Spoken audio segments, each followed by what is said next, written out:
Dave Whitty Show. I'm your host, Dave Whitty. Folks, thanks again for tuning in. Want to say a big shout out to my pal Colin Hollett for joining me on last episode. Always a treat to catch up with Colin, and what a hilarious dude. It felt like it could have went on forever with Colin, but I got another great episode lined up for you today, folks. Had a great friend of mine, Mr. Brad Tuck, just released a new single. We had a real great chat about all the things he's up to. I mean, he's the drummer of Shanneyganock, drummer of Fairgale, plus he's a singer-songwriter. He releases a ton of stuff himself, ton of folk and traditional music. We had a great chat about the Leafs. It was a really great chat with Brad, and it was nice to catch up with him. And so make sure you do stick around for that interview with Brad. I had a great concert myself this weekend. Played at the Ship Pub. Was so lucky. I can't believe I sold it out. I mean, after taking this hiatus from doing some gigs, it was a real treat to be able to perform again, especially at the legendary Ship Pub. I mean, and for 100 people, I couldn't believe I sold that many tickets on a night like that. It was it kind of blew me away, which was really great. I kind of needed that breath of fresh air. So, I definitely want to say a big shout out to anybody who bought a ticket who came out to the show on Saturday. Big shout out to Tony Murray. He's always a great helping hand and always, there in your corner from booking shows and stuff like this. Big shout out to Vicky Foley. Sold a ton of merch for me.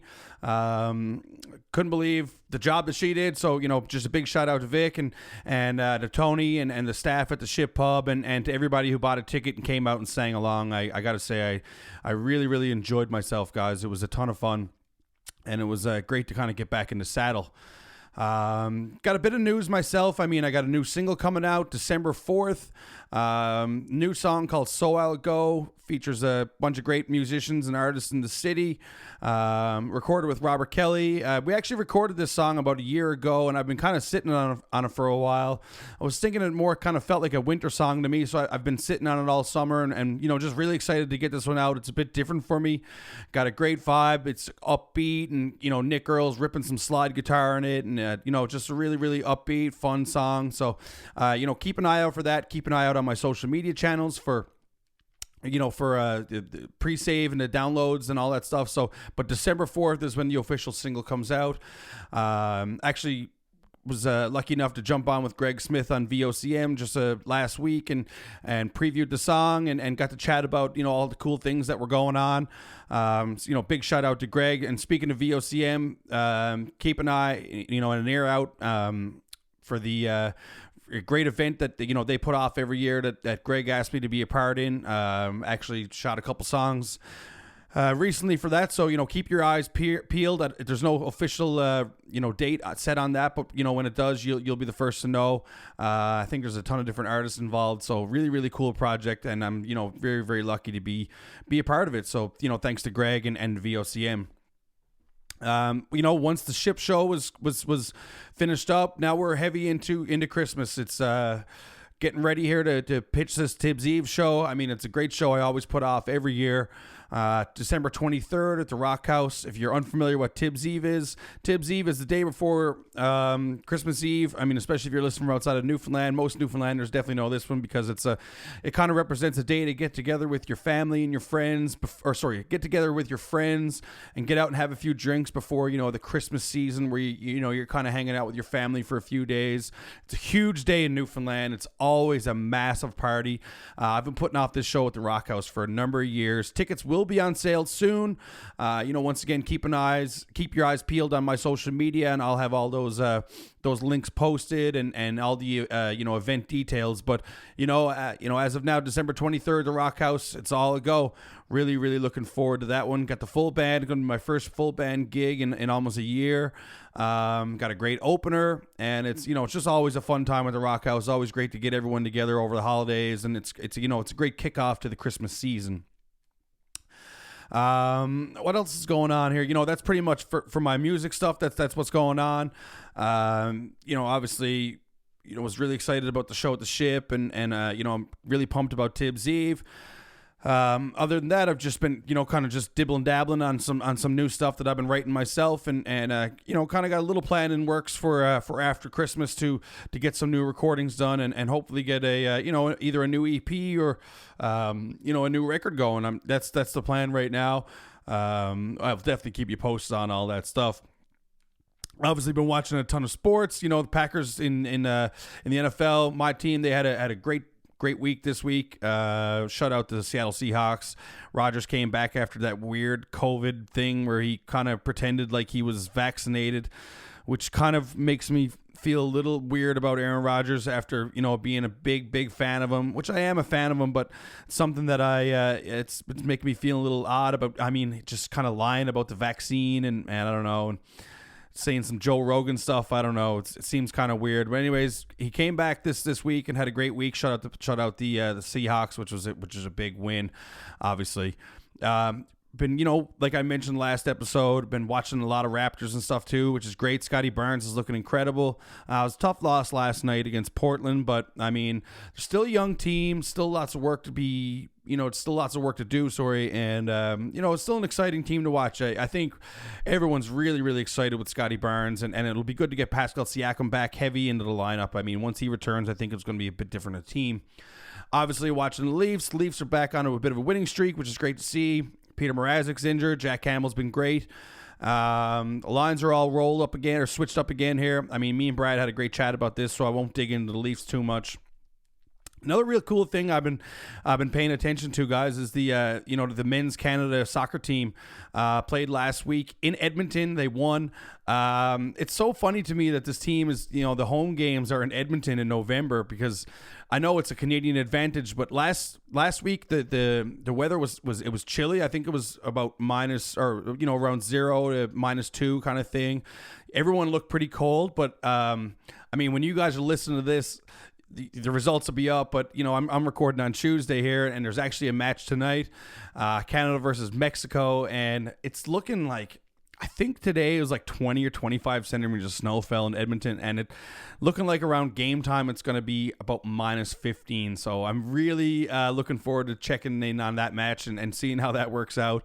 Canada versus Mexico. I'm sure Mexico is going to feel a little out of their element playing in -15 in Edmonton in November. So that'll be a great thing. I mean, it's a World Cup qualifier. It'd be really great to see the men's national team make a shot at that World Cup. You know, they're in pretty good shape right now, so that's very exciting. You know, that about does it for me, guys. Not going to hold you on too long. I had a great chat with Brad. We were chatting all kinds of different things, and he's an awesome songwriter, guys. Awesome musician. He's got a ton of great music out. I mean, he's got his hat and everything, and he's just, he's a really down-to-earth guy, really great guy. So make sure you do stick around for a great interview with Brad Tuck.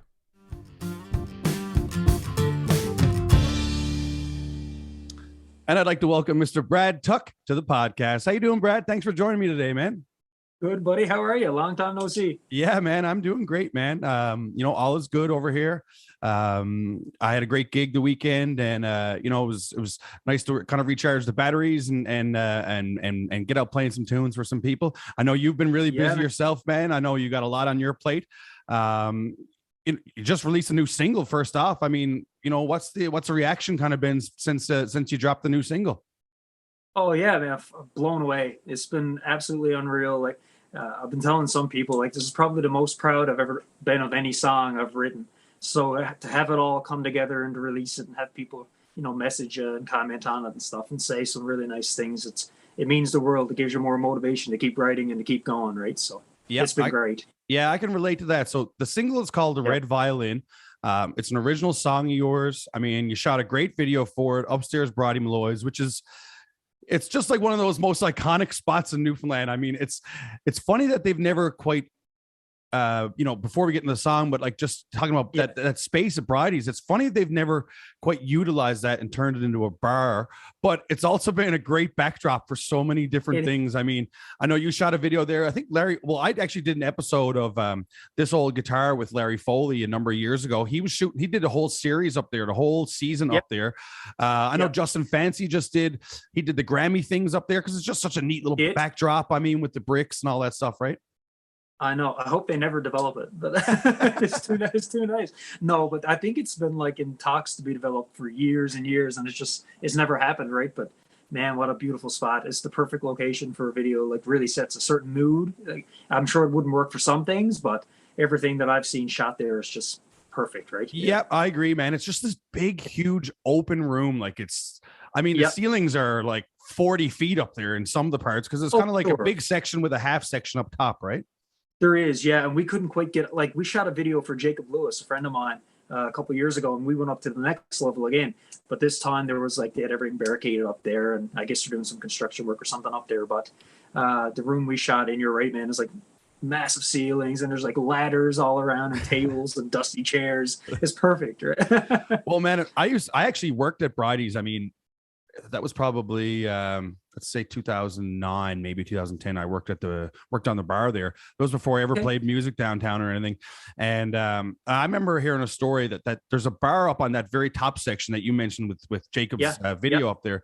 That bar was actually flown in from like some other place and dropped in, I'm pretty sure, in several different parts, right?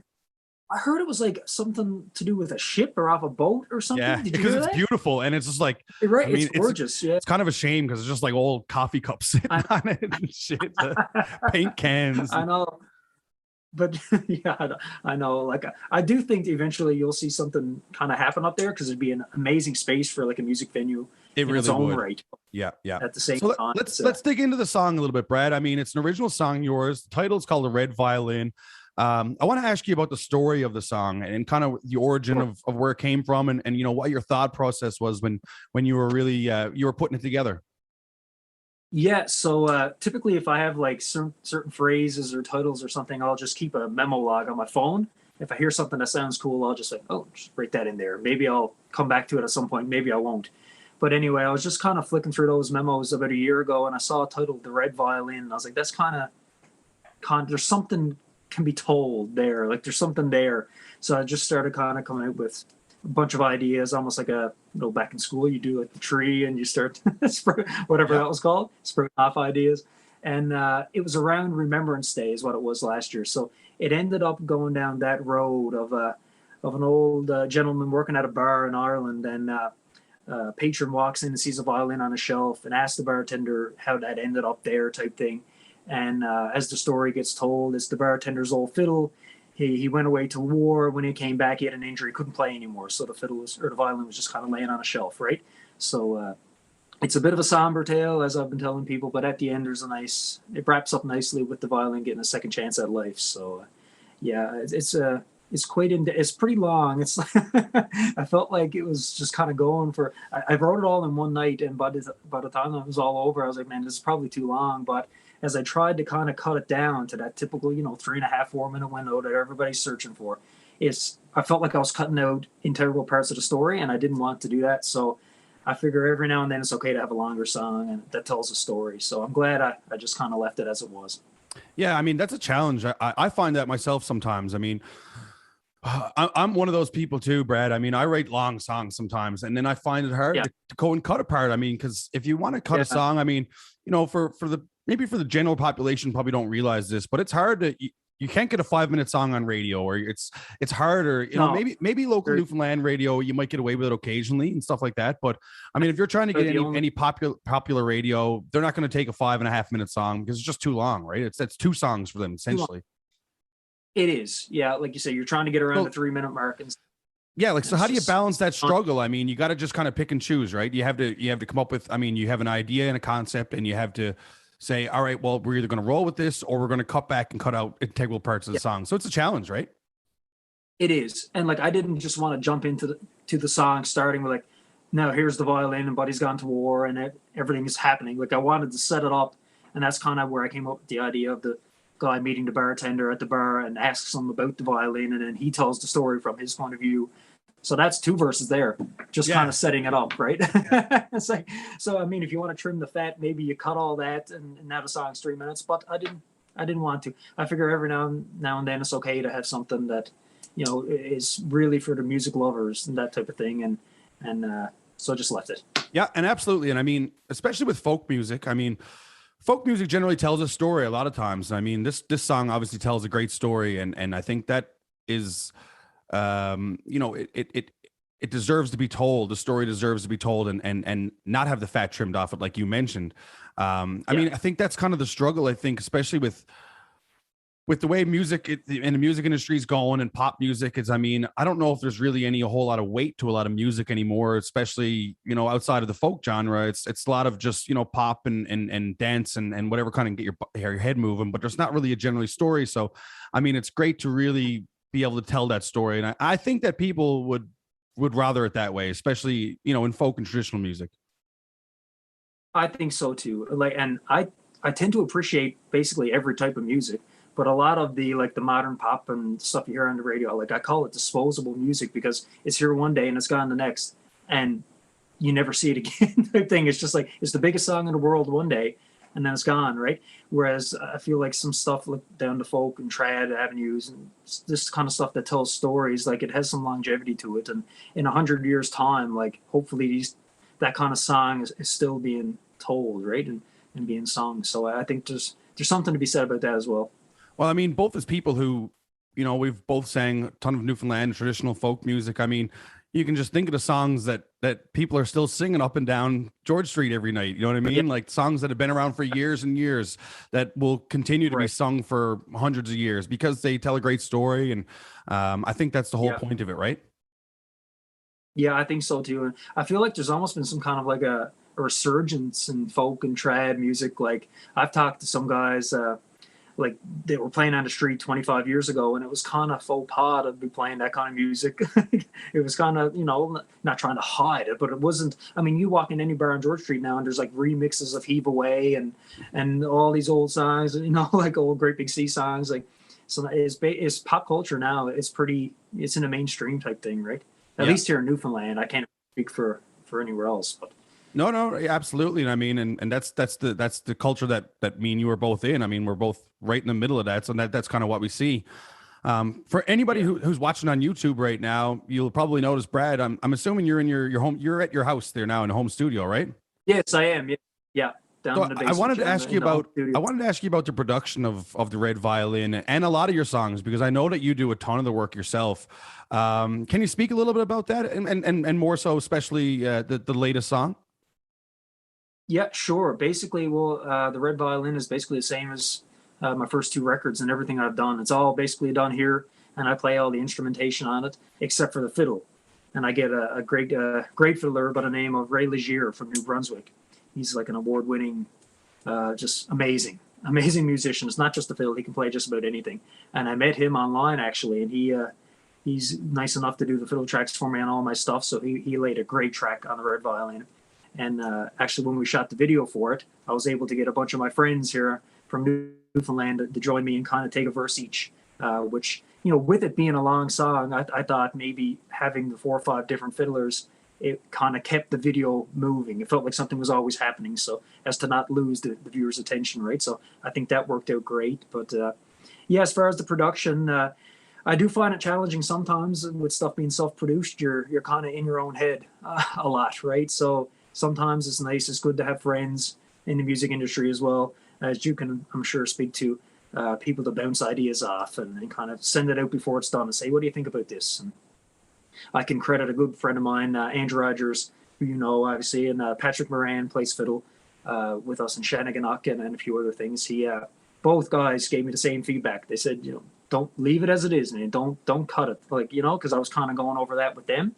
No, it needs to be told. The story needs to be told as it is. So that's some great feedback I got from them. And it really helps because you're down in a studio for like 10 hours a day, laying down all these instruments and you're editing it and you're putting it all together. And at the end of the day, you don't know really what you have anymore.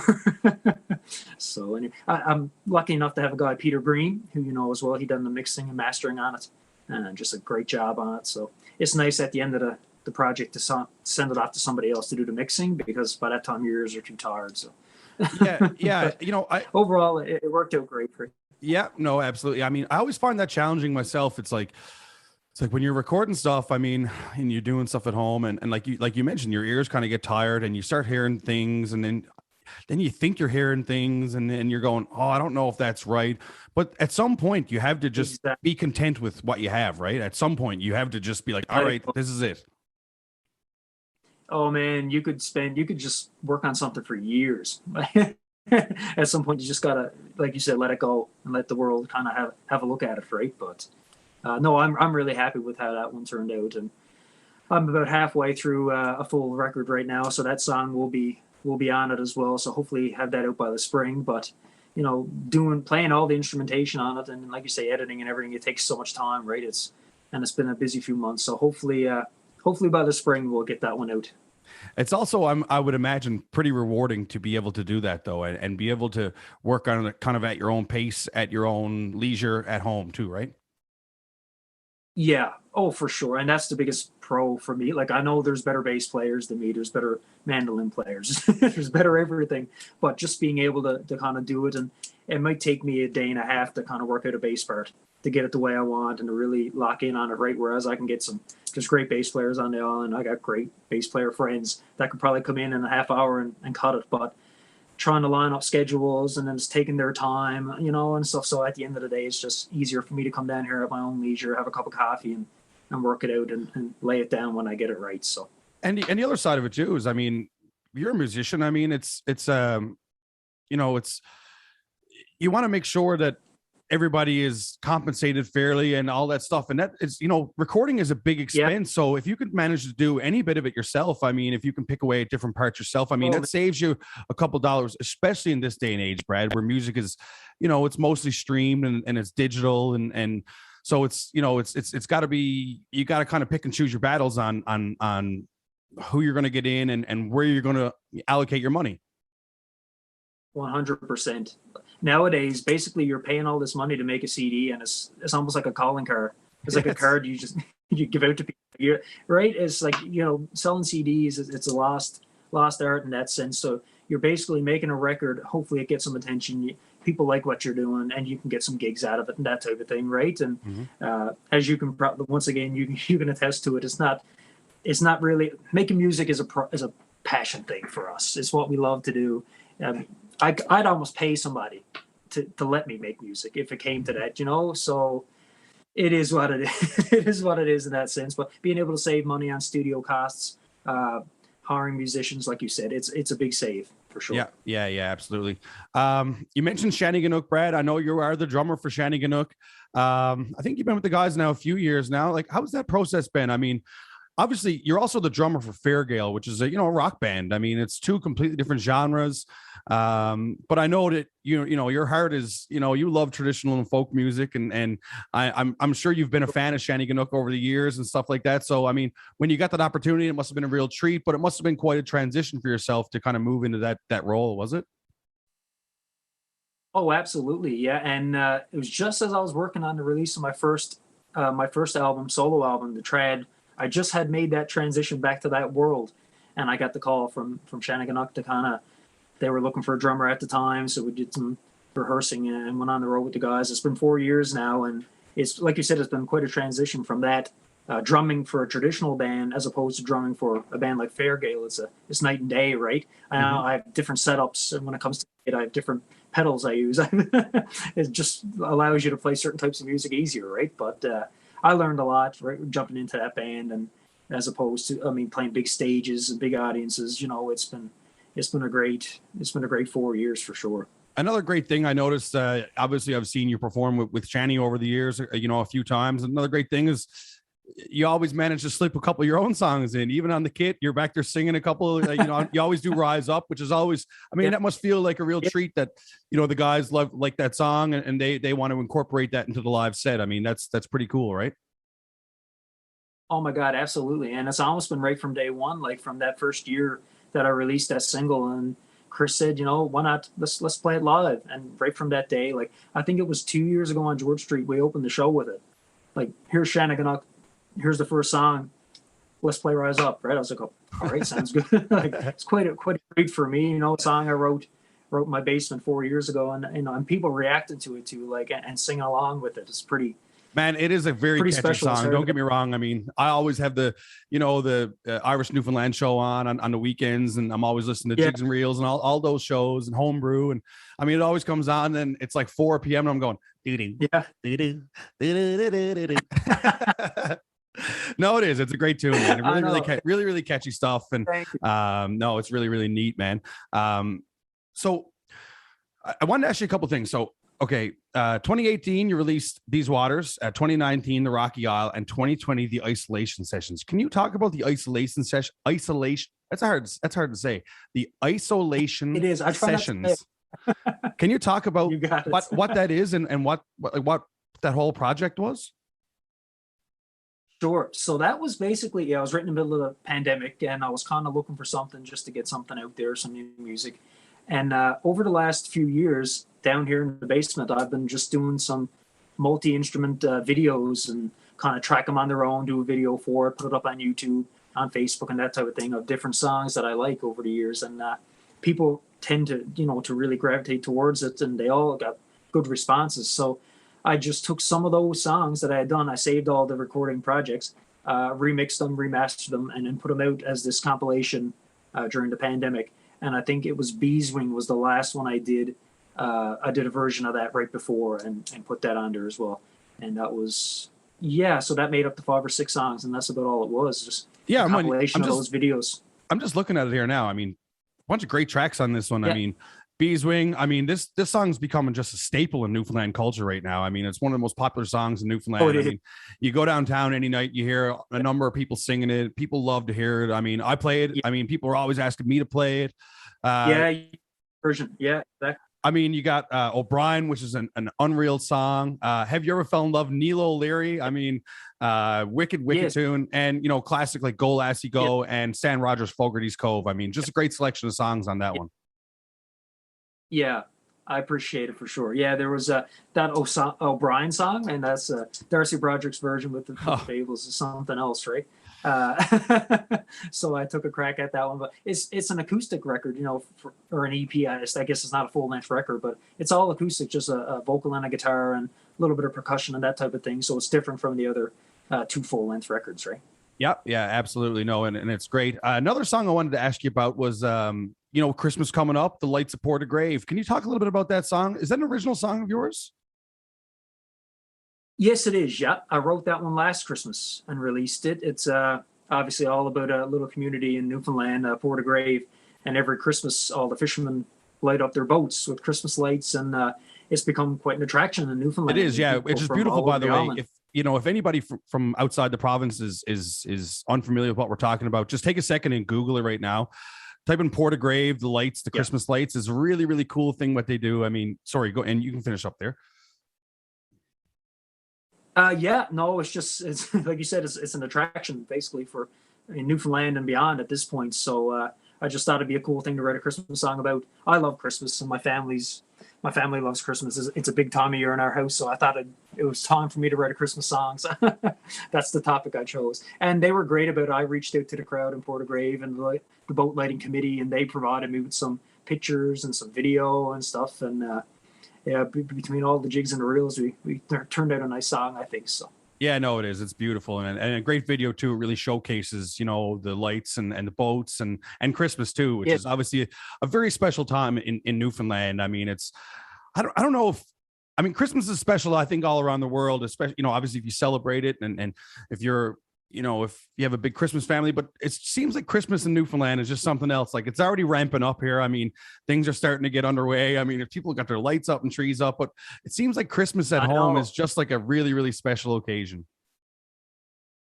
It is. Yeah. Like I said, Christmas is a big time of year for us. And I remember growing up, my dad used to make like big Christmas ornaments out of plywood and stuff like that. So I was like 4 years old out there pretending to paint out in the shed with him, back in the day. So that's some of my earliest memories. So Christmas has always been a big time of year, and it's nice to kind of just get a Christmas song out there for people to enjoy this time of year. You mentioned Christmas is a big time for your family. I want to give you big congratulations because you're welcoming a new member of your family. Oh yes, thank you very much. We're quite excited. Yes. You and your partner Laura, you have a new little Leafs fan on the way, which is must be exciting time for you. I mean, it's got to be interesting for sure. It is. We can't wait, and we're gonna wait till the birth to see what gender it is. So I got a little pink Leafs jersey and a blue Leafs jersey. So you got to have all the bases covered, right? So. Well, while we're on that topic, I mean, I just noticed today, and we were chatting a little bit beforehand we got started, the retirement of Dion Phaneuf. I know you're a big Leafs fan, Brad, and I always take the opportunity whenever I have anybody on this podcast that I can bullshit Leafs with. I mean, you're, if not one of the biggest that I know. Yeah. I mean, we both spend a lot of time shooting shit back and forth over Twitter on different takes, on hot takes on over the Leafs and stuff. What do you think? What's your overall consensus so far on this this season? Man, got off to a rocky start, man. I must admit, after last year's playoffs, it was probably the first time in my life where I was like, I think I was just defeated. After 20 years of being a Leafs fan, man, I was absolutely crippled. I was just devastated. So, I mean, as this year got closer and closer, you begin to get excited and stuff again. But then they had a bit of a rough start to the year, and I was like, man, I don't know about this year. I don't know if I can handle it. I don't know if I can do this again, right? But I haven't missed a game in 20 years. Like, if I had to see if I had to play a gig or something, I'll record it, watch it when I get home. I've watched Leafs games at like 4:00 in the morning and had to be up again at 6 because I just need the yeah.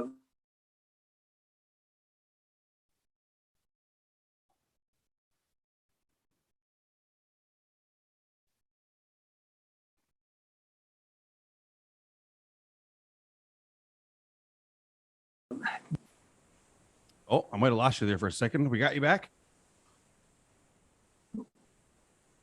Hello? Did we lose you?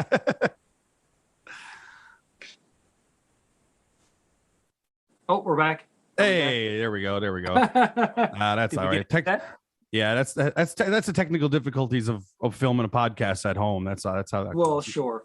Yeah, no big deal. But yeah, no, but I know, man, it's been you know, I mean, this is a frustrating team. Did you watch the documentary they put out last year on the That's an interesting one because I'm as big a documentary fan as you're going to find.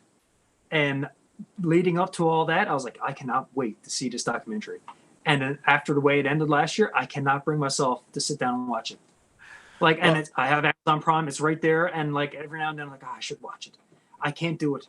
It's just going to bring back too much. I'll tell you a couple of things that I found pretty interesting about this documentary that might maybe give you a thought to watch it, because I felt the same way. I mean, after last year, it was like you mentioned, is like just defeated. You feel deflated. You're like, is this really happening again? Like, what? It's like, how can they possibly lose any worse? I'm like, I didn't think it was possible to lose any worse than 4-1 to the Bruins, except to come back from down 3-1 to the Habs. I mean, it's just, what else could they do? I mean, there's nothing else that they could possibly do to make it any worse. But what's really interesting about that documentary that I mean, I guess they had to do it, but they really only, the last 15 minutes of the 6-part series is really the most gut wrenching, because I guess they just had to make it still interesting without trying to sour too many Leafs fans. But what I really found interesting about that documentary was the insight into the locker room that, you know, not the day-to-day fan gets to see. I mean, way the coaching processes are, the way goaltending practices are. I mean, nutrition, all sorts of different things, you know, training, all these different things that, you know, you don't really see. You don't catch these on the highlights. You don't catch them during the games and stuff, which I thought was pretty cool to see. And, you know, to get to see how the guys, you know, interact with each other and who's really tight and who's kind of not, you know, I thought that was pretty neat. Sure.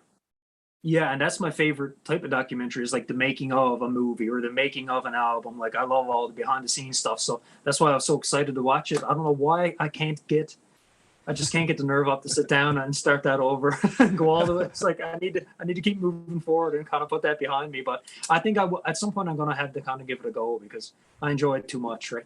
I think the most disappointed people from that whole documentary was the people who created it, because I really thought that they started at the beginning of the year. I think they obviously thought they were probably going to make at least a run. I mean, at least a run. I don't know if they, you know, nobody, you can't say who's going to win the cup, but I mean, at least a run, make some noise, make a little splash, but it just work, pure defeat again. I know, man. It's rough. There was a part of me that thought, when it went down the way it did, like, they may just continue this, film this all next year as well, and kind of wait for something good to happen.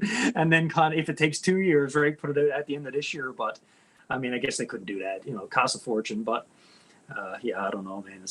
it's a tough life being a Leafs fan, but I mean, the Leafs are in hard shape. Not hard shape, but I mean, I just feel like our big guys really have our contract situation, really stuffed up, which is causes a bit of issues with. I mean, with the bottom six, because you're really just shuffling around lower tier players and trying to make something kind of happen. I noticed recently I think tonight. I mean, we're recording today. What's Tuesday, November 16th. There's a game tonight. I think they put Richie back up on the top line and Bunting back on the fourth line. So gonna be interesting to see how that works out. I haven't been super psyched on Nick Ritchie this year. I'm not gonna lie. I mean, he's been playing a fourth line role. Seems like he's starting to kind of come into a little bit of his own here now. So maybe a boost with Matthews and Marner up on that top line is maybe just a kind of kick in the arse he needs. it could be. And I saw Keith's comments on it was kind of like it didn't work early in the year, but Matthews and Marner weren't good at the beginning of the year either. So maybe now with everybody cooking a little bit more, you put them back together, see what happens. But I'm with you, and I haven't really liked Richie's game. I'd almost rather see Kasha up there for a bit longer. Andre, kind of give him a longer kind of stand up there and see what they could, because he's got some jump and he's fast. He does, yeah. He's a hound. He kind of reminds me of Hyman in that sense, right? Exactly. I feel like he could work up there. Richie, I don't know if he has the foot speed to kind of keep up with those two guys on that line. I hope I'm wrong. I'd like to see him get in and throw the body a bit more, create a bit more space that way. But that was what I always found interesting about the Thornton situation when they had Thornton up with Matthews and Marner. I'm like, I mean, listen, we all love Jumbo Joe. He's like, he's an icon in the league, but he just didn't have the speed to keep up with these young guys. These guys are run and gun type players now, right? You know what I mean? Yes. And you can see at times when he was stationary, whether it be behind the net or on the half wall, like he could make some. He still has the vision to make the play, but just getting to those positions was, became pretty tough for him. So it just wasn't going to work long term there, right? But I think he's had a pretty good start with Florida this year. Florida are incredible, man. I mean, they're off and running. So. And how could you be disappointed? You're down playing in Miami. I mean, you're in Florida. You're paying no state tax. You're just walking around. Really, nobody knows who you are. I mean, it's the dream, really. I loved that team last year. I thought they were going to make a run, man. I was so determined. I was like, please let this be the year, because I just loved the whole makeup of it. How do you feel about Freddie Anderson down in Carolina this year? Yeah, just tearing it up, right? Like nobody's business. The dude can stop a beach ball. Like, I loved Freddie. Like, I'm a big hockey card collector as well. Mm-hmm. So I have like massive Anderson collection. I was always a goalie guy. I got a huge Cujo collection from years gone by. So when Anderson came in and he was good that first year, I was like, all right, let's kind of get to work on collecting some Anderson, right? So I have a big collection of his now, and it's just kind of like gone down the drain. I'm like, I thought it just seemed like in big moments, man, he couldn't get the job done, which was really unfortunate, right? Oh man, it's just so I think a lot of it. I mean, absolutely. I mean, there's no denying that our defense didn't quite help. I mean, at times our defense is tough, and you need a big defensive group to really help dig you out of some situations. But I also found Freddie was like big on first shot goals, which is, I mean, instantly that deflates your team. It sets you off on the wrong foot. But I mean, I'm happy to see him do well in Carolina. I mean, he seems like he's a bit, in a bit better of a mental state. I mean, that's always a challenge, but playing in Toronto too, right? He seemed like maybe he was dealing with some things, whether it be mental or physical, the last couple of years. He wasn't the same goalie, right? And he's not that old, so I don't think he was breaking down. Like, it didn't surprise me at all that he's got off to a hot start in Carolina. Not at all. What do you think about our goaltending situation right now? Oh, I love Jack Campbell. He reminds me of Cujo. I agree, man. He kind of reminds me of like he's like Cujo and Felix Potvin, like split in the middle to me. It's like kind of seems together, like that. Yeah. It's tough to see. It's interesting because he's not. Sorry, go ahead. It's interesting because he's not as big, like stature-wise, as Anderson. He plays a different style, or like Vasilevsky, these kind of goalies. But he's unpredictable. Like he's liable to make a save. Like, what the hell's he doing? And the puck stays out, right? So it reminds me of Joseph in that sense. So I love him. and his charisma. I mean, it seems like that's another thing that I really took out of the that documentary is you really got to see like an insight on Jack Campbell and like just the type of attitude he has, and I mean like the way like he brings himself to the rink every day. It's really neat, and we got to see our guy Zach Hyman move over to get to play with the best player in the league and just absolutely rip it up in Edmonton right now. I mean, that was such a tough loss for me, man. I was a big Zach Hyman guy. I love Zach Hyman. It was tough to see him. I'm really happy to see him thrive in Edmonton. Actually, to be honest with you, I've watched a ton of Edmonton games this year because how could you not? If you're a hockey fan, man, this team is just insane to watch. I mean, watching McDavid, Draisaitl, these guys go to work every night is just insane. Their power play is like something out of a movie, right? Those guys are power play merchants, right? And they're going to rack up points and good on them, but that team's off to a red hot start. Yeah. And Hyman, like you said, is just a casualty of the cap, man. Like, and it's too bad because as fans, like I remember back in the day, like he had Darcy Tucker and Gary Roberts and McGillney and Jeff O'Neill came through for a couple of years. Sunday and Cujo, all these guys. You didn't think about salary cap. I never knew what these guys made. I didn't care. Fans didn't have to care, and it was amazing. Yeah. Because I'm sure if we knew what Darcy Tucker was getting paid at the time, we'd probably be like, man, he's overpaid. Get him out of here. But it didn't matter. It just wasn't part of it. It didn't matter, and you could really actually enjoy the game and the players. Whereas now it's like every friggin' player, man, has a price tag above their head, and it's just you can't ever really enjoy anybody anymore. I hate the hard cap, man. I'd like them to go to some kind of soft cap system, right? Yeah, I mean, I think there's talks of well, I mean, the cap's probably going to go up in the next year or two, but I think the challenges, that obviously was COVID played a huge case in that. I mean, it was just there's no revenue coming in, so I mean that's kind of put that on hold, I think, for at least a year or so, right? But I mean, it's not going to add a whole lot of value, maybe $1 million or $2 million, something like that, right? Yeah, exactly. Yeah, the cap is going to go up, no doubt, for sure, but I just hate the whole hard cap system in general, man. Well, the cap's going to go up, but so are people's salaries. So I mean, what's well, that's what I'm saying. So it's always going to be the battle. Like, baseball has a soft cap, right? Well, baseball has a luxury tax. Luxury tax, yeah. So anytime, exactly. Yeah. So I mean, like the Yankees, for example, who are one of the richest sports teams in the world. I mean, they just pay their luxury tax. They don't care. That's why they have so many good players, because they have so much money to throw around. Whereas I mean, let's say, I don't know, the Cincinnati Reds obviously don't have that same kind of power money-wise kind of thing, right? Yeah. Yeah, that's great. I like that because the Leafs got all kinds of money. That's perfect. Exactly. Yeah, I know. I don't care about Arizona. Yeah, exactly. And I don't care about the Leafs' money because it ain't mine. I just want to see them win. It ain't mine, man. Spend away. Go ahead. Exactly. Oh man, I remember like you come home from school and trade deadline day or free agency frenzy or whatever it was, and like one year they signed like Ron Francis or something like at the end of his career. It was like, who cares? Yeah, come on, money. Who cares? Go ahead. Yeah, no, exactly, man. It was awesome. No, that's right. Okay, well, get off the hockey, because I'm sure whoever's listening who's not into the hockey is like, all right, boys, keep her moving here, keep her moving. But I always got to take my shot at especially when I know a guy who knows the Leafs like I do, for sure. Another cool thing I wanted to ask you about is Center City Media, Brad. I know you do a bunch of work there. Can you talk about some of the involvement that you are involved with there? Yeah, that's me and my buddy Stephen Green. We kind of started that, I guess that's 3 or 4 years ago as well now. So it basically started out of, we were trying to get music videos made for Fairgale, and it was too costly and we didn't really know who to go to. So we kind of took it upon ourselves. Let's just start doing it ourselves. So Stephen bought a camera and I kind of learned the editing side of things.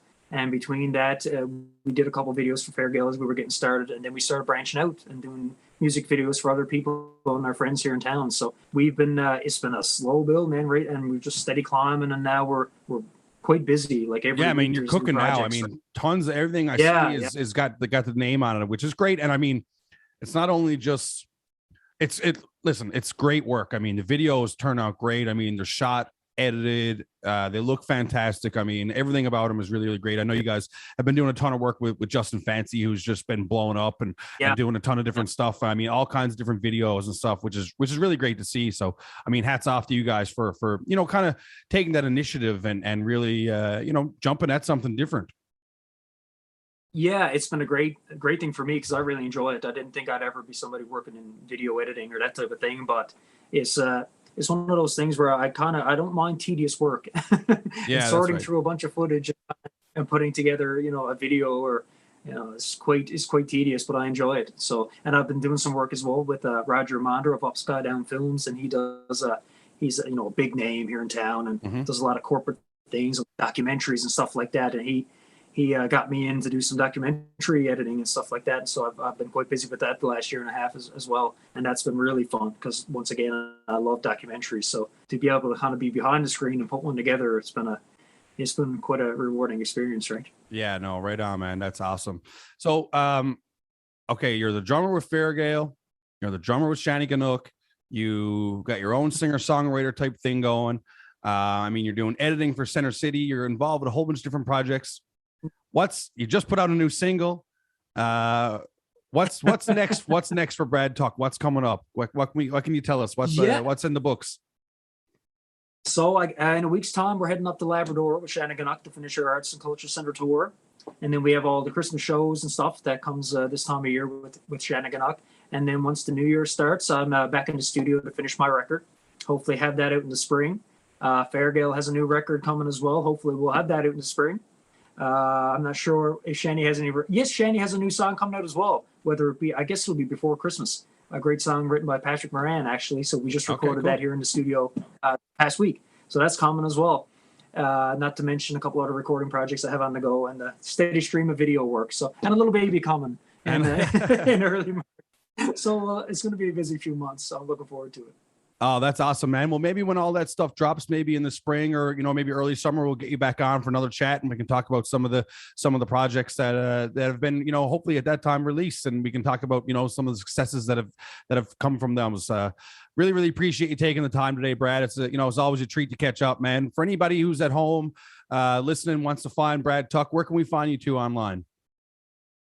Sure. Yeah, my biggest hub is Facebook. So facebook.com/Brad Tuck Music, as well as my webpage, bradtuckmusic.com. So you can find me on there. Anything I'm up to, you'll find it on there for sure. And you can find the links for the new single, The Red Violin, on your Facebook page?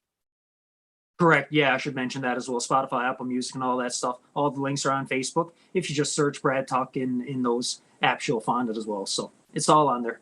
Awesome, man. Well, thanks again for taking the time, buddy. I really, really appreciate it. Really great to catch up, man. And we'll see you soon. And if I don't see you before Christmas, man, good luck with all the shows and have a safe season. And same to you. I appreciate it very much. Nice to talk with you. All right, buddy. We'll catch up soon. Cheers. Cheers. Once again, big thanks to Brad for jumping on. What a treat to have him on and get to talk about his new single, The Red Violin, which is just a beautiful song, beautiful video, really, really nice. Shot so well and it really captures, like Brad mentioned, some of our great violinists and fiddlers here in the province. And the song is just a beautiful, beautiful, a tribute to Remembrance Day, and it's got a real nice vibe to it. So make sure you do check out Brad and his new single, The Red Violin. That about does it for me, guys. Like I mentioned, Tibbs Eve will be on sale soon, so make sure you keep your eyes peeled on my social media. From downtown St. John's, Newfoundland, I'm Dave Whitty.